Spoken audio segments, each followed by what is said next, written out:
तो बच्चों, आज हम शुरू करने वाले हैं नया पाठ जिसका नाम है चुंबकों को जाने। चुंबकों को जानने के बारे में हम आज बहुत कुछ डिस्कस करने वाले हैं। हमारी जो विज्ञान की नई पाठ्य पुस्तिका है जिसका नाम है जिज्ञासा, उसका ये चौथा पाठ है। बहुत ही प्यारा है, सच बता रहा हूँ। आप लोग इसे पढ़ेंगे तो जीवन में इसका प्रयोग जरूर करेंगे। और हाँ, चुंबकों से खेलना भी आप लोगों को पसंद होगा। एम आई राइट? तो चलिए शुरू करते हैं इस पाठ को, जानते हैं चुंबकों को, उनके ध्रुवों को, उनके प्रयोगों को। रेशमा केरल के तटवर्ती नगर में रहती है। यानी केरल अपने आप में एक राज्य है जो साउथ में पड़ता है और वहाँ पर तटवर्ती इलाका है, यानी समुद्री इलाका है जिस इलाके में वो रहती है। और उसे लघु कहानियाँ लिखना बहुत पसंद है। अब हर बच्चे की अपनी अपनी खूबी होती है। शायद आपको भी कहानियाँ लिखना, चुटकुले लिखना या गीत गाना, गीत सुनना ये हॉबियाँ हो, तो इसको कहानी लिखना बहुत अच्छा लगता है। वैसे कहानी लिखना बहुत अच्छी बात भी है, इससे हमारी इमेजिनेशन स्किल डेवलप होती है। उसकी दादी को उसके द्वारा लिखी कहानियाँ सुनना बहुत पसंद है। यानी कि उसकी इस कहानी के लेखन वाले कार्य में उसकी दादी भी बढ़ चढ़कर भाग लेती है।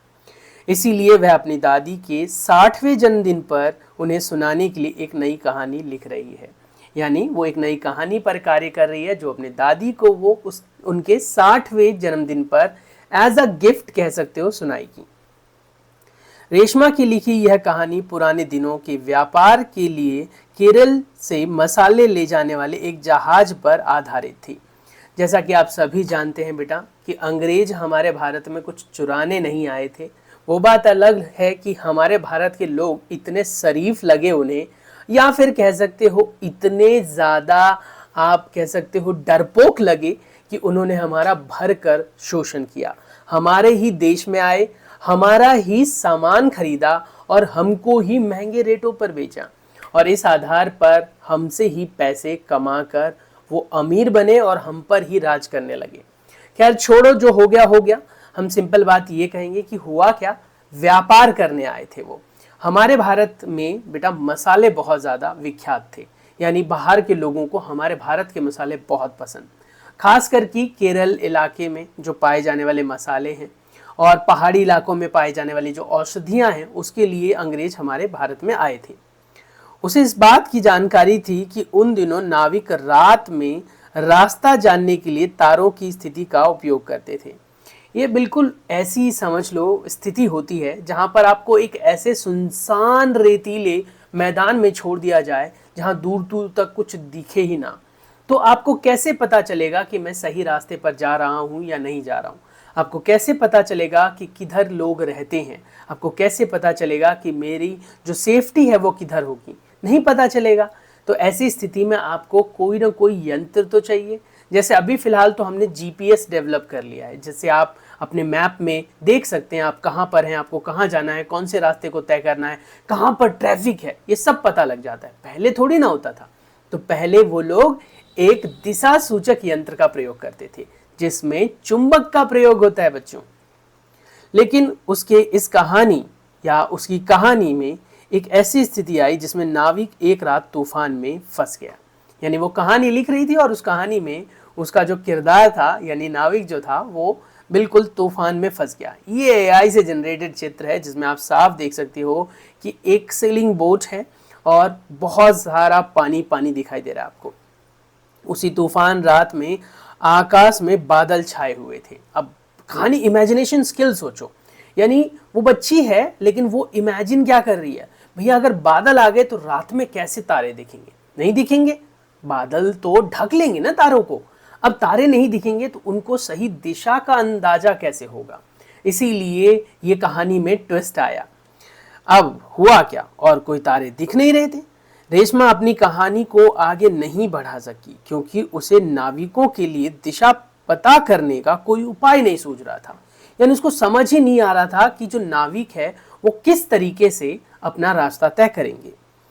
उसने इंटरनेट पर अपने विद्यालय की पुस्तकालय में इस विषय में जानकारी खोजनी शुरू की। आप लोगों को ये जानकारी मैं दे रहा हूँ। वैसे समझने वाली बात देखो कि बच्चा कितना ज़्यादा एक्टिवेटेड है ना, खुद से सर्च कर रहा है। हमें भी बेटा ऐसा ही बनना चाहिए। हमें भी खुद से मेहनत करनी चाहिए।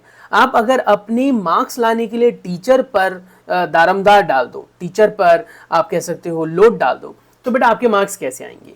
आपको मार्क्स लाने हैं ना, तो मेहनत आपको करनी पड़ेगी, और आपको मेहनत करनी है तो थोड़ा सा दिमाग से एक्टिव रहना पड़ेगा। तो फिर क्या पाया उसने? अब ट्विस्ट आता है, क्या पाया उसने? तो उसने पाया कि यात्री दिशा जानने के लिए चुंबकीय दिक्सूचक यानी कंपास नामक एक यंत्र का उपयोग करते थे। यद्यपि रेशमा ने ऐसे पेंसिल बॉक्स और पर्स में इसे देखा हुआ था, यानी कि अब आप नोटिस करो, आपने भी पेंसिल बॉक्स में या फिर आपके बैग वगैरह में ये लगा हुआ, पर्स वर्स में लगा हुआ देखा होगा। चुंबक का उपयोग करने बंद होते थे, यानी चुंबक का उपयोग करके बंद होते थे। इसके साथ ही उसके विद्यालय में एक ऐसा लेखन बोर्ड था जिसके साथ चुंबक वाला डस्टर चिपका रहता था, लेकिन उसने कभी इन वस्तुओं पर ध्यान ही नहीं दिया। खोजबीन के पश्चात उसने चुंबक और चुंबकीय दिक्सूचक के बारे में और अधिक जानकारी जानने की उसे जिज्ञासा हुई, जो आपकी पाठ्य पुस्तिका का नाम भी है। तो चलिए, अब उसने क्या खोजा? उसने देखो, पुराने समय में नाविकों द्वारा किए जाने वाले चुंबकीय प्रकृति के रूप में पाए जाने वाले चुंबक थे, यानी जो चुंबक वो प्रयोग में लेते थे वो प्राकृतिक रूप से पहाड़ों से निकाला जाता था। अब आप लोग कहाँ कहाँ देखते हो चुंबकों को, जरा मुझे बताना। क्या आप अपने घर के दरवाजों में नहीं देखते हैं? देखते हैं। क्या आपने फ्रिज में नहीं देखा है कि जब आप बंद करते हो तो एकदम से चिपक जाते हैं? क्या आप लोगों ने ड्रॉअर में नहीं देखा? क्या आप लोगों ने ज्योमेट्री बॉक्स में नहीं देखा? क्या आपने मोबाइल वाले कवर में नहीं देखा? क्या डस्टर में नहीं देखा या पिन होल्डर में नहीं देखा? देखा है ना? तो वही कह रहा है कि इन सब जगहों पर चुंबक का प्रयोग होता है। और पुराने जमाने में जो नाविक प्रयोग करते थे वो कैसा चुंबक होता था बेटा? नेचुरल यानी प्राकृतिक चुंबक। इन्हें चुंबक पत्थर के नाम से जाना जाता था। ये काले रंग के होते थे और जिसकी खोज प्राचीन काल में ही हुई थी। समय बीतने के साथ साथ लोगों को पता चला कि लोहे के टुकड़ों से भी चुंबक बनाए जा सकते हैं। पहले प्राकृतिक रूप से चुंबक मिला, फिर विज्ञान थोड़ी सी और विकसित हुई और तब लोगों को लगा, अरे वाह, हम तो लोहे से भी चुंबक बना सकते हैं। आप भी बना सकते हो। अब इसकी विधि जानना चाहते हो तो मुझे कमेंट सेक्शन में लिखना, सर चुंबक बनाने की विधि बताओ। मैं आपको प्रैक्टिकली बनाकर भी बताऊंगा। आजकल हमारे पास विभिन्न पदार्थों से बने हुए चुंबक उपलब्ध हैं, जो चुंबक आप विद्यालय की प्रयोगशाला में देखते हैं और जो पेंसिल बॉक्स में, स्टिकर्स में, खिलौने के उपयोग में भी होते हैं। वे सभी कृत्रिम चुंबक है, इन्हें बनाया जाता है। चुंबक विभिन्न आकार के हो सकते हैं, जिनमें से कुछ आकार आप लोगों को नीचे चित्र में दिए गए हैं। पहला जो चुंबक है उसे छड़ चुंबक कहते हैं। इसको आपने अपनी प्रयोगशाला में जरूर देखा होगा। दूसरा यू आकार चुंबक है, इसको भी आपने प्रयोगशाला में देखा होगा। तीसरा वलय चुंबक है, इसको आपने पुराने जमाने के स्पीकर्स के चारों तरफ लगा हुआ देखा होगा। अब हमसे एक सवाल भी पूछता है, क्या चुंबक केवल कुछ विशेष पदार्थों से ही बनी वस्तुओं को चिपकाते हैं? बिल्कुल सही बात है, यानी चुंबक हर वस्तु को नहीं चिपकाते हैं। आप देखो, चुंबक से जो है सिर्फ लोहा चिपकता हुआ दिखेगा आपको, वहीं पर एल्यूमिनियम है, गोल्ड है, सिल्वर है, ये सब नहीं चिपकते हैं। तो चुंबक विशेष प्रकार के चुंबकीय पदार्थों को ही आकर्षित रखता है या करता है। चुंबकीय और अचुंबकीय पदार्थ, यानी वो पदार्थ जो चुंबकीय है, जो चुंबक से आकर्षित हो जाते हैं, वो पदार्थ जो चुंबकीय नहीं है, यानी चुंबक से आकर्षित नहीं होते हैं। उनके बारे में आज हम आगे जानेंगे। तो हमारे पास जो चुंबकीय पदार्थ है बच्चों, वो बहुत सारे हैं, लेकिन उनके बारे में जान लेते थोड़ा। विभिन्न पदार्थों से बनी हुई वस्तुओं को लें और एक चुंबक लें। पूर्वानुमान लगाएं कि कौन सी ऐसी वस्तुएं हैं जिसे चुंबक से चिपकाया जा सकता है। पूर्वानुमान का मतलब है बच्चों, जो पहले से आपको अंदाजा है थोड़ा सा। तो आपने देखा यार, लोहे की चीजों पे ना चुंबक आकर्षित हो सकता है, तो सारी लोहे की चीजें जो आपके घर में उठाकर ले आओ, चेक करो, देखो चुंबक से आकर्षित होता है। वहीं पर कहता है क्या कि ऐसी वस्तुएं जो चुंबकीय क्षेत्र में नहीं आकर्षित होती हैं, वो कौन सी हैं? तो जैसे आप अपने घर के अंदर प्लास्टिक देखो, लकड़ी देखो बेटा, कपड़े देखो, और इतना ही नहीं, आप अपनी मम्मी की ज्वेलरीज देखो, इन सभी से चुंबक आकर्षित नहीं होता है। अब इसे हम अंकित कर सकते हैं तालिका में। अब अपने हाथों में एक चुंबक को पकड़ें, उसे एक एक करके सभी वस्तुओं के पास लेकर जाएं और देखें कि कौन सा आकर्षित होता है, चिपका लेती है, और कौन सा आकर्षित नहीं होता यानी नहीं चिपकती। अपने अवलोकन को तालिका 4.1 में लिखें। अब ये विभिन्न प्रकार की वस्तुएं हैं जो आपकी सहायता के लिए दी गई है। जैसे अगर आप लकड़ी की बात करें, लकड़ी यानी कि वुड जो है ये चुंबकीय पदार्थ नहीं होता है। यहीं पर ये स्क्रू जो है वो लोहे का बना हुआ चुंबकीय पदार्थ होगा। ये सोप है शायद, ये भी नहीं होगा। पिन है, होगा। वायर है, अब वायर डिपेंड करता है किस चीज का है, कॉपर का है, एल्युमिनियम का है, तो बेटा कॉपर और एल्युमिनियम नहीं आकर्षित होते हैं। चाबी आकर्षित होगा। इसमें प्लास्टिक वाला हिस्सा जो है वो आकर्षित नहीं होगा, लेकिन इसमें क्योंकि चिपका हुआ है एक ब्लेड, लगा हुआ है एक ब्लेड, और ब्लेड लोहे का बना है, आकर्षित होगा।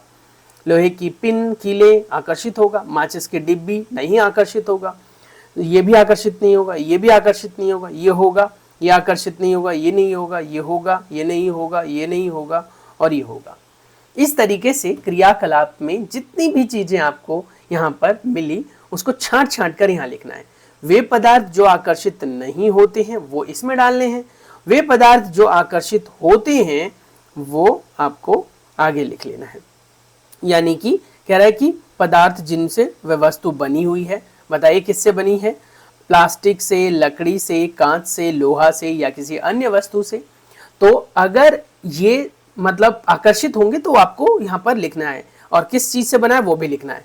तो कहते हैं कि पूर्वानुमान क्या कहता है, यानी कि आपको पहले से क्या पता।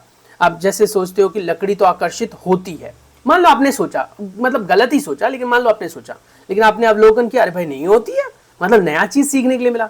और पहले से पता है कि लकड़ी नहीं होती है और आपने अवलोकन किया तब भी नहीं हुआ, तो आपको कंफर्मेशन मिल गई, हाँ अब तक तो मेरे को पढ़ने के लिए ही मिलता था, अब तो मैंने देख भी लिया कि आकर्षित नहीं होता है। इस तरीके से बेटा हम इसके आगे के पोर्शंस को कंप्लीट कर सकते हैं। अगर आप चाहते हो कि मैं इस वीडियो को कंप्लीट करूं, ये एक डेमो वीडियो बनाई है मैंने, मैं किस तरीके से आपको समझाता हूं।